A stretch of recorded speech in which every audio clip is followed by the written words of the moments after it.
आज की इस वीडियो में हम बात करेंगे कि खजूर का कब, कैसे और कितना इस्तेमाल करना चाहिए, इसके फायदे और नुकसान क्या हो सकते हैं और इसे किन किन चीजों के साथ खाना ज्यादा बेहतर ऑप्शन हो सकता है। अगर आप वजन बढ़ाने या घटाने की डाइट फॉलो कर रहे हैं तो ऐसे में खजूर को आपको किस तरीके से अपने खाने में शामिल करना चाहिए। लेकिन खजूर भी कई तरीके के होते हैं और सभी के कुछ न कुछ अपने फायदे भी होते हैं। लेकिन एक ऐसा खजूर भी होता है जिसका आपको कभी भी इस्तेमाल नहीं करना चाहिए और इन सब बातों के बारे में हम वीडियो में जानने की कोशिश करेंगे। दोस्तों, खजूर ड्राई फ्रूट्स यानी कि सूखे फल की श्रेणी में आता है जिसमें कॉम्प्लेक्स कार्बोहाइड्रेट की मात्रा सबसे ज्यादा होती है और जो कि शरीर को एनर्जी प्रदान करने का काम करता है। साथ ही इसमें कई तरीके के विटामिन और मिनरल्स भी मौजूद होते हैं जो कि ब्रेन फंक्शन को इम्प्रूव करने और हड्डियों को मजबूती प्रदान करने का काम करता है। इसमें पाए जाने वाला फ्लेवोनाइड, फेनोलिक एसिड और दूसरे एंटीऑक्सीडेंट याददाश्त को बढ़ाने, आंखों की सेहत को इम्प्रूव करने और कैंसर जैसी बीमारियों से प्रोटेक्ट करने में भी काफी हद तक मदद करता है।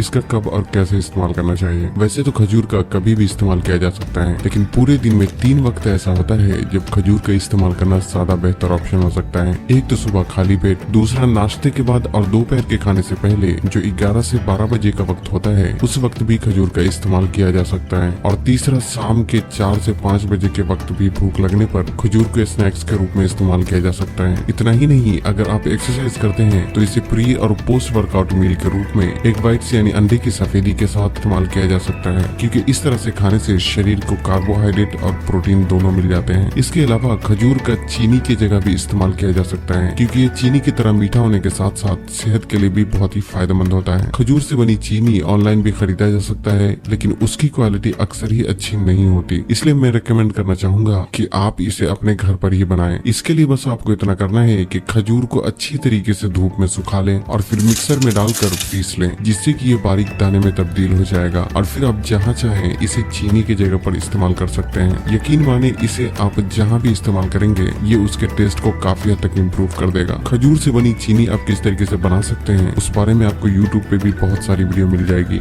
अब बात करते हैं कि आप एक दिन में कितना खजूर खा सकते हैं। दोस्तों, ये आपके फिटनेस गोल पे डिपेंड करता है। खासकर खजूर एक सूखा फल होने की वजह से इसमें नेचुरल शुगर और कैलोरीज भी ज्यादा होती है, इसलिए एक बार में इसका थोड़ी मात्रा में ही इस्तेमाल करना चाहिए। आमतौर पे अच्छी सेहत मेंटेन करने के लिए सुबह खाली पेट 2 से 3 खजूर खाना ही काफी हो जाता है और ज्यादातर लोगों को खजूर का इसी तरीके से इस्तेमाल करना चाहिए।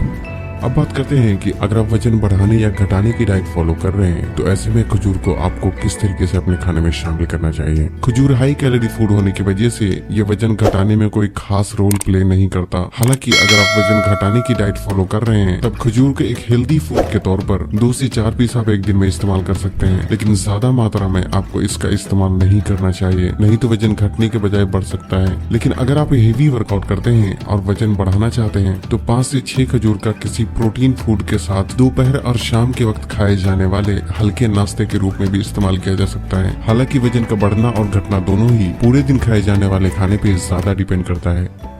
कौन सा खजूर नहीं खाना चाहिए। दोस्तों, खजूर कई तरीके के होते हैं जिनमें से ज्यादातर शरीर के लिए फायदेमंद होता है, लेकिन एक खजूर ऐसा भी होता है जो यूं तो अंदर से बहुत ही सख्त लेकिन बाहर से चिपचिपा और रस से भरा हुआ होता है, मानो ये खजूर नहीं गुलाब जामुन हो। इस खजूर को चीनी से बने केमाम में डुबोकर निकाला गया होता है और जिसकी वजह से बाहर से ये इतना रसीला दिखता है। ये खजूर बहुत ही कम कीमत पे हर जगह आसानी से मिल जाता है, लेकिन इस तरह का खजूर का लगातार इस्तेमाल करने से ये फायदे के बजाय शरीर को नुकसान पहुँचा सकता है। इसलिए खजूर चाहे आप किसी भी टाइप का क्यों न खरीदें, एक बात का हमेशा ख्याल रखें कि वो बाहर से चिपचिपा और रसीला बिल्कुल भी ना हो, क्योंकि कुदरत ने दुनिया में जितनी भी खाने की चीजों को बनाया है उसके अंदर रस होता है, बाहर नहीं। बाहर रस वाली चीज तो इंसानी दिमाग की पैदाइश होती है। तो बस आज के लिए इतना ही। अगर वीडियो पसंद आई हो तो इसे लाइक और शेयर करके चैनल को सब्सक्राइब करना भी ना भूलें और तब तक के लिए अपना ख्याल रखें। अल्लाह हाफिज।